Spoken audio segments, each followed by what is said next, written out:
Ya, halo selamat sore pemirsa Parlemen. Anda menyaksikan TVR 17 bersama saya Dadi Ramadan. Dan tepat pukul 17 waktu Indonesia Barat kami akan hadirkan kepada Anda sejumlah informasi paling baru dan paling menarik seputar kinerja dan kegiatan DPR RI yang telah disajikan oleh redaksi TVR Parlemen.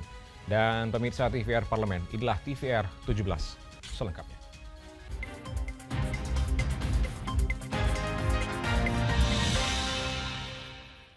Pemirsa, setelah sah dibentuk, anggota Pansus Hak Angket Pengawasan Haji berkomitmen menelusuri permasalahan manajemen kuota.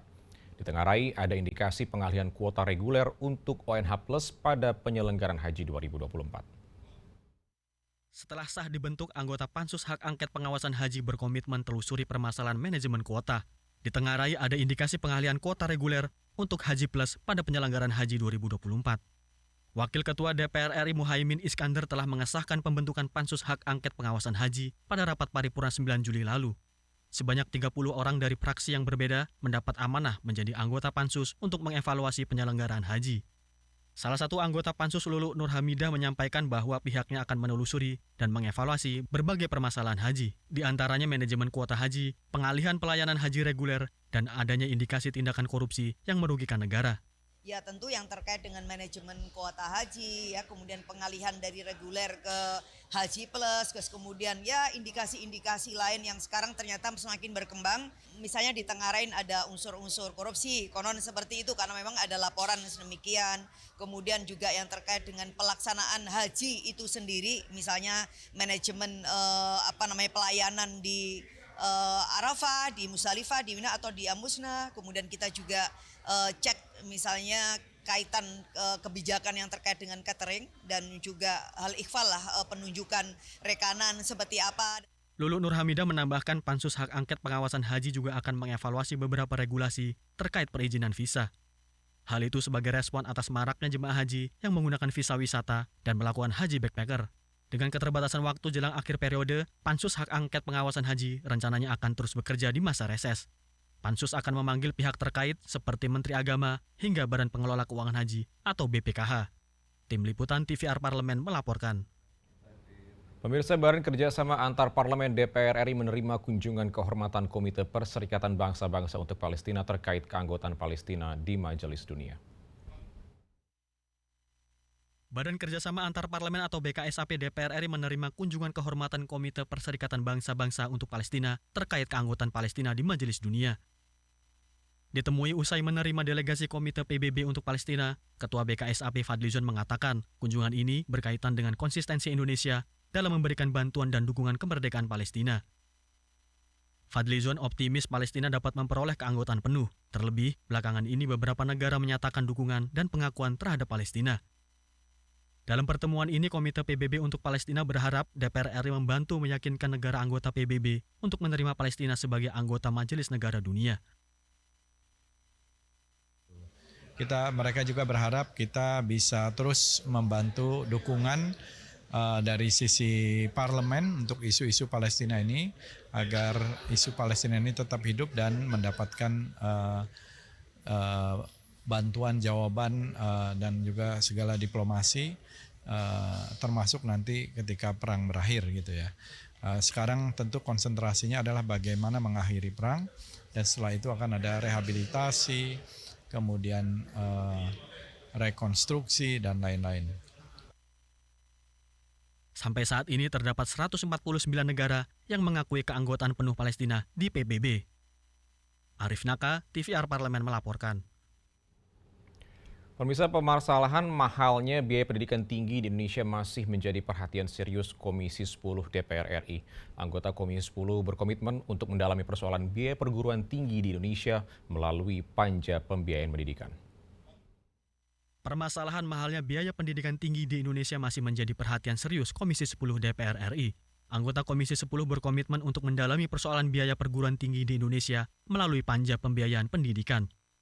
Anggota Komisi 10 DPR RI Putra Nababan menyampaikan, pihaknya akan melanjutkan panja pembiayaan pendidikan di masa sidang berikutnya. Panja itu akan menggali dan menelusuri informasi untuk mendapatkan gambaran utuh terkait persoalan pembiayaan pendidikan. Jadi dalam rapat internal Komisi 10 kemarin, Panja Pendidikan kita putuskan untuk dilanjutkan sampai masa sidang berikutnya karena masih banyak stakeholder yang masih belum kita mintain pendapatnya dan tanggapannya. Jadi ini adalah satu komitmen dari Komisi 10 DPR RI bagaimana kita lihat karut-marut di dunia pendidikan, baik itu masalah UKT, PPDB, terus juga masalah akses sekolah, akses belajar dan segala macam, itu dimulai dari pembiayaan pendidikan. Nah, kalau kita bicara pembiayaan pendidikan itu kita bicara tentang amanat Undang-Undang Dasar pasal 31 yakni mengalokasikan mandatory spending 20% dari APBN. Nah, yang kita ketahui dan kita lihat faktanya 20% itu kan tidak utuh untuk Kementerian Pendidikan dan Kebudayaan. Itu ada untuk KL lain, kementerian dan lembaga lain, bahkan 52% dari dana pendidikan itu ditransfer ke daerah, ya, di TKDD, ya, transfer ke daerah. Nah, pelaksanaan itu juga tidak dalam pengawasannya Komisi 10. Tujuan akhir panja ini adalah untuk membuat alokasi anggaran pendidikan tepat sasaran, serta merealisasikan biaya pendidikan yang terjangkau bagi masyarakat. Sehingga seluruh lapisan masyarakat memiliki kesempatan yang sama untuk mengecap pendidikan tinggi. Samuel dan Kiki, TVR Parlemen melaporkan. Pemirsa, masih seputar permasalahan tingginya biaya uang kuliah tunggal atau UKT. Di sini Komisi 10 DPR RI menyelenggarakan panja pembiayaan pendidikan sebagai upaya mengusut permasalahan tingginya biaya uang kuliah tunggal atau UKT yang sangat memberatkan orang tua dan juga mahasiswa. Panja ini sekaligus memastikan kinerja Kementerian Pendidikan, Kebudayaan, Riset, dan Teknologi dapat mengelola secara maksimal alokasi anggaran fungsi pendidikan sebesar 20% dari APBN. Informasi selengkapnya akan kami hadirkan saat lagi. Tetaplah bersama kami di TVR 17.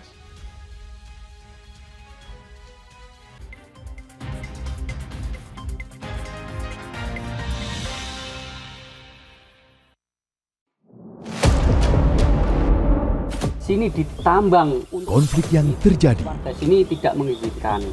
masalah yang tersisihkan menjadi kesenjangan sosial. Ya namanya rakyat kecil gak bisa apa-apa, mau komplain juga gak didengar. Sebab apa? Itu menyangkut isi perut kami semua. Bagaimana memutus keterbatasan untuk didengar? Jadi kalau misalnya masyarakat sudah merasa tidak lagi ada yang memperjuangkan aspirasinya, maka masyarakat memang sangat berhak untuk meminta dewan yang mewakili mereka di parlemen. Kami menyusuri batas-batas peristiwa, mengurai berbagai polemik yang terjadi, meluruhkan suara-suara marginal, menjadi nyata dalam setiap aspirasi, melaksanakan tugasnya sebagai wakil rakyat. Saksikan Aksi Dewan setiap hari Senin dan Rabu pukul 10.30 waktu Indonesia Barat hanya di TVR Parlemen.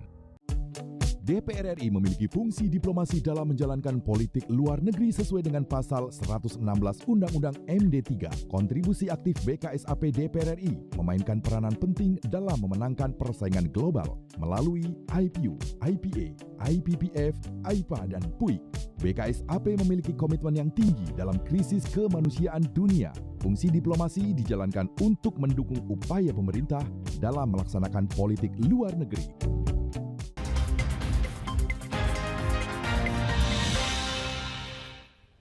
Kembali di TVR 17, pemirsa, DPR RI menilai mahalnya biaya pendidikan perguruan tinggi dapat menghambat pencapaian target pemerintah dalam meningkatkan angka partisipasi kasar atau APK perguruan tinggi.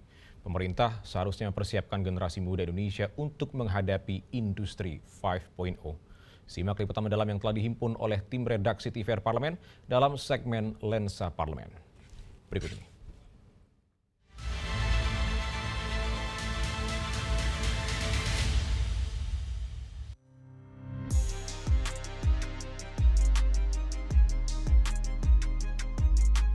Komisi 10 DPR RI menyelenggarakan panja pembiayaan pendidikan sebagai upaya mengusut permasalahan tingginya biaya uang kuliah tunggal atau UKT yang sangat memberatkan orang tua dan mahasiswa. DPR RI menilai mahalnya biaya pendidikan perguruan tinggi dapat menghambat pencapaian target pemerintah dalam meningkatkan angka partisipasi kasar perguruan tinggi. Pemerintah seharusnya mempersiapkan generasi muda Indonesia untuk menghadapi industri 5.0. Pada dasarnya kami telah membuat sebuah panja. Panja ini adalah mengenai pembiayaan pendidikan. Mungkin dari Kemendikbud sudah memahami agenda kita terkait dengan mandatori 20% anggaran pendidikan dan sebarannya di setiap KL yang melaksanakan fungsi pendidikan. Lalu kemudian standar komponen pembiayaan pendidikan di setiap jenjang pada KL yang melaksanakan fungsi pendidikan. Dan ketiga, strategi pembiayaan pendidikan di setiap jenjang pendidikan dalam merespon mahalnya pembiayaan pendidikan. Permasalahan mahalnya biaya pendidikan tinggi di Indonesia menjadi perhatian serius DPR RI. Selain aktif menerima aspirasi dari seluruh lapisan masyarakat, baik dari mahasiswa, akademisi, perwakilan universitas, bahkan para tokoh pendidikan, Panja Pembiayaan Pendidikan juga meninjau beberapa daerah di Indonesia untuk mendapatkan gambaran utuh terkait persoalan ini. Ini adalah kesempatan bagus sekali pimpinan buat kita yang ada di Panja Pendidikan untuk betul-betul memberikan semacam argumentasi yang sangat kuat, ya, tendangan yang sangat kuat, ya, pukulan terakhir, gitu kan ya, untuk dari komisi kita, ya, untuk bisa menggugah kita-kita yang ada di DPR semuanya dan pemerintah khususnya dan pemerintah daerah, ya, yang selalu saya juga mempertanyakan komitmen 20%-nya betul-betul nggak, 20% pendidikan dan siapa yang mengawasi, ya, agar kita tahu bahwa kita pernah sepakat dan sampai sekarang masih sepakat terhadap 20% APBN dan APBD untuk pendidikan. Sejatinya negara memiliki tugas untuk memastikan pendidikan tinggi dapat diakses oleh seluruh lapisan masyarakat. Oleh karena itu, Panja Pembiayaan Pendidikan DPR RI berkomitmen akan mendalami seluruh persoalan yang terjadi, sehingga nantinya rekomendasi yang dihasilkan dapat menekan biaya perguruan tinggi di Indonesia. Tim Liputan TVR Parlemen melaporkan.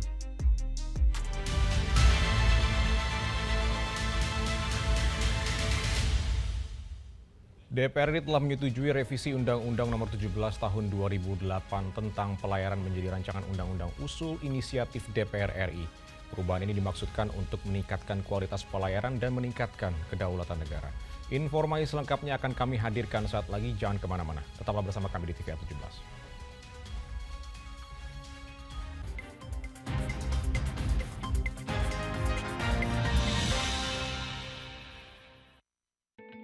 Selamat datang di Biro Pemberitaan Parlemen. Anda memasuki kawasan zona integritas menuju wilayah bebas dari korupsi atau WBK dan wilayah birokrasi bersih dan melayani atau WBBM.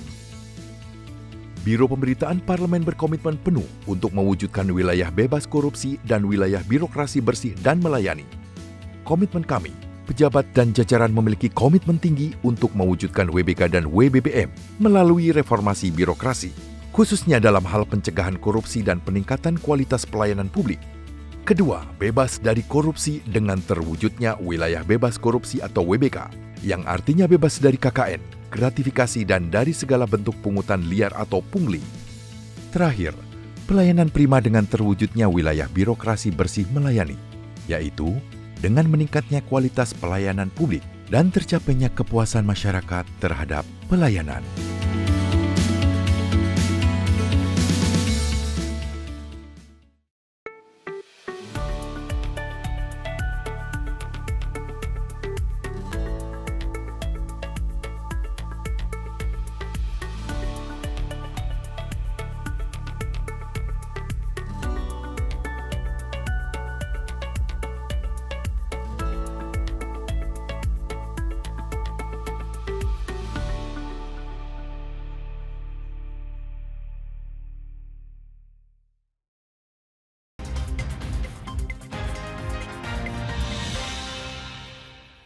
Terima kasih Anda masih bersama kami di TVR 17. Pemirsa, revisi rancangan undang-undang tentang pelayaran juga akan meningkatkan pengawasan keamanan dan juga kenyamanan bagi nelayan Indonesia.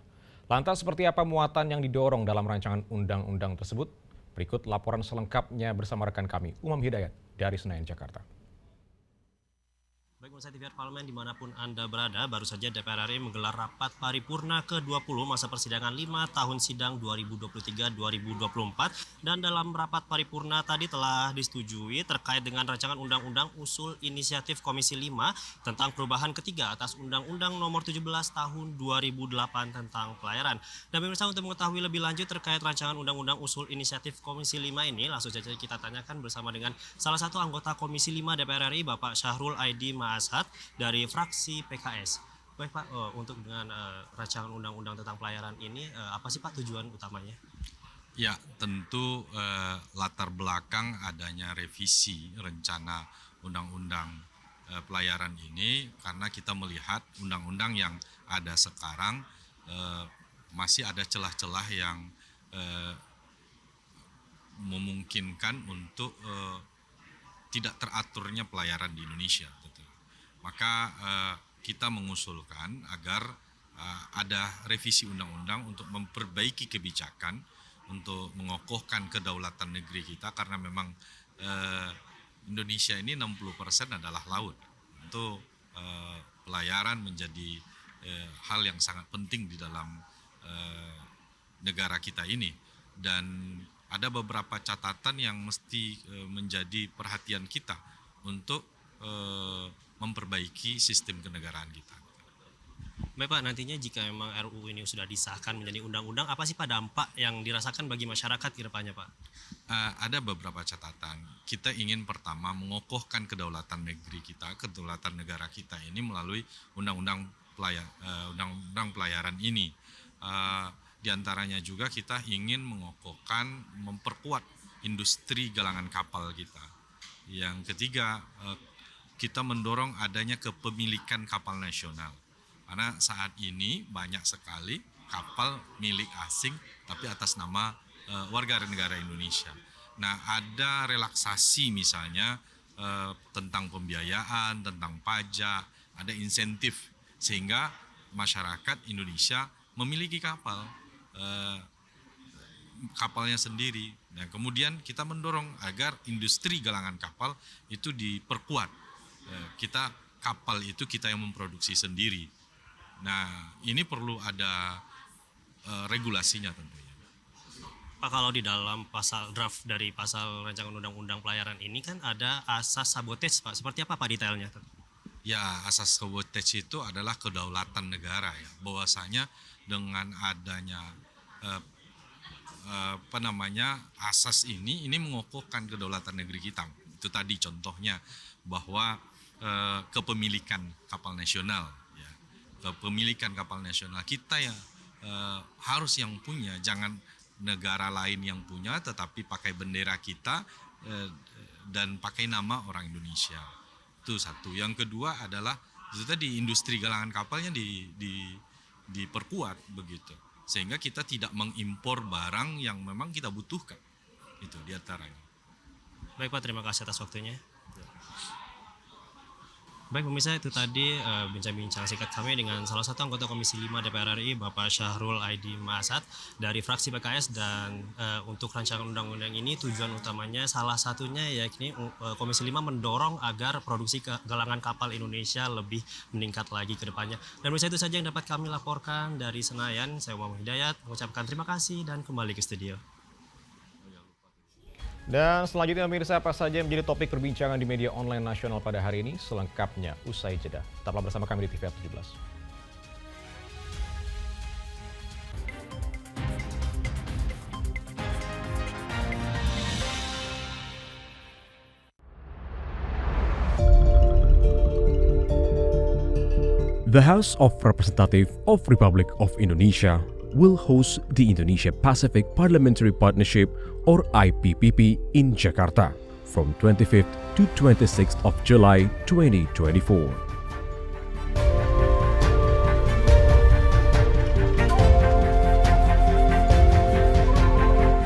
The event is initiated in order to enhance the cooperation in managing the marine resources, which drain over 70% of the sovereignty.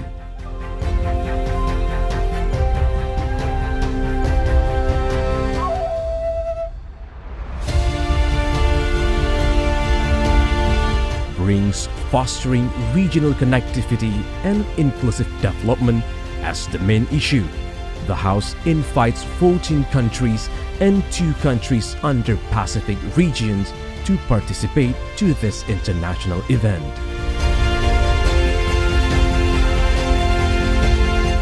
IPPP seeks to reinforce interparliamentary collaboration in connectivity and inclusive development in the Pacific region. Within the maritime, environment, climate change, natural disasters, social, cultural, and education sector.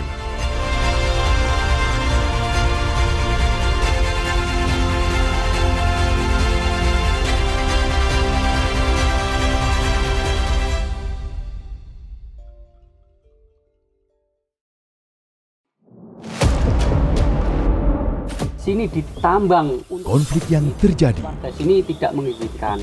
masalah yang tersisihkan menjadi kesenjangan sosial. Ya namanya rakyat kecil gak bisa apa-apa, mau komplain juga gak didengar. Sebab apa? Itu menyangkut isi perut kami semua.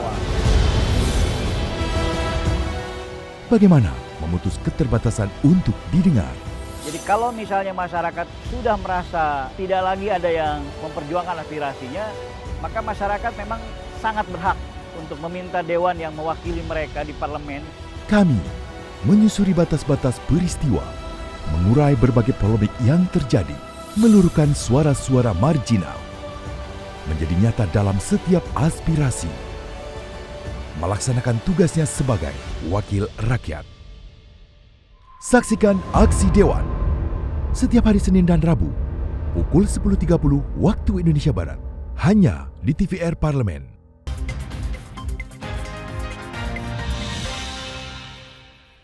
Terima kasih Anda masih bersama kami di TVR 17. Pemirsa TVR Parlemen, kali ini kita masuk ke segmen Media Online Nasional. Mari kita simak isu apa saja yang menjadi sorotan media serta tanggapan dari sejumlah anggota Dewan bersama rekan kami, Diva Rizka.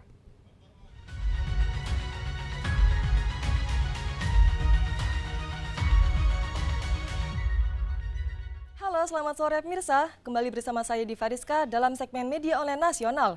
Mari kita simak isu apa saja yang menjadi headline di Media Online Nasional hari ini. Berita pertama yang menjadi headline di Media Online Nasional yaitu tutup masa sidang. Puan Maharani menyinggung fenomena no viral, no justice. Pemirsa bisa Anda lihat di layar kaca Anda.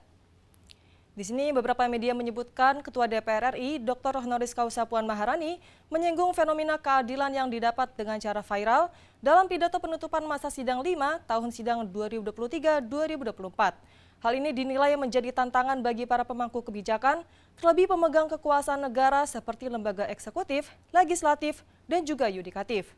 Rakyat selalu menaruh harapan kepada lembaga DPR RI sebagai pengemban amanat konstitusi untuk menjalankan kedaulatan rakyat yang menunjukkan bahwa rakyat semakin membutuhkan kehadiran negara.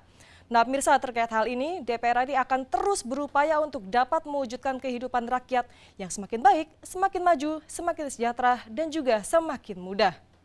Baik, pemirsa, kita beralih ke berita selanjutnya yang juga menjadi headline di Media Online Nasional, yaitu pertemuan Ketua DPR RI dan Grand Sheikh Al-Azhar bahas moderasi Islam hingga kemerdekaan Palestina. Pemirsa, Anda lihat di layar kaca Anda bahwa setelah menyambut kunjungan kehormatan Grand Sheikh of Al-Azhar Ahmad Muhammad Ahmad Al-Tayyib, Ketua DPR RI yaitu Dr. Honoris Causa Puan Maharani menggelar konferensi pers guna menegaskan komitmen Indonesia terhadap isu kemanusiaan, moderasi Islam, dan juga dukungan untuk kemerdekaan Palestina.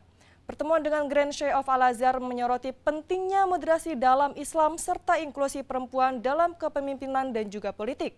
Lebih lanjut, Puan Maharani juga menegaskan dukungan kuat Indonesia terhadap kemerdekaan Palestina, mengecam kekerasan yang terjadi di Gaza, dan juga menyerukan pembukaan akses yang humaniter yang lebih luas bantuan kepada warga Palestina yang terdampak konflik.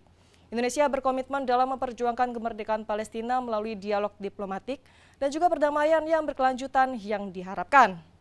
Baik pemirsa, itu tadi headline di Media Online Nasional hari ini yang membahas terkait dengan tutup masa sidang. Puan menyinggung fenomena no viral, no justice, dan juga berita mengenai pertemuan Ketua DPR RI dengan Grand Sheikh Al-Azhar yang membahas moderasi Islam hingga kemerdekaan Palestina. Sekian dari saya Diva Rizka, kembali ke rekan Dadi.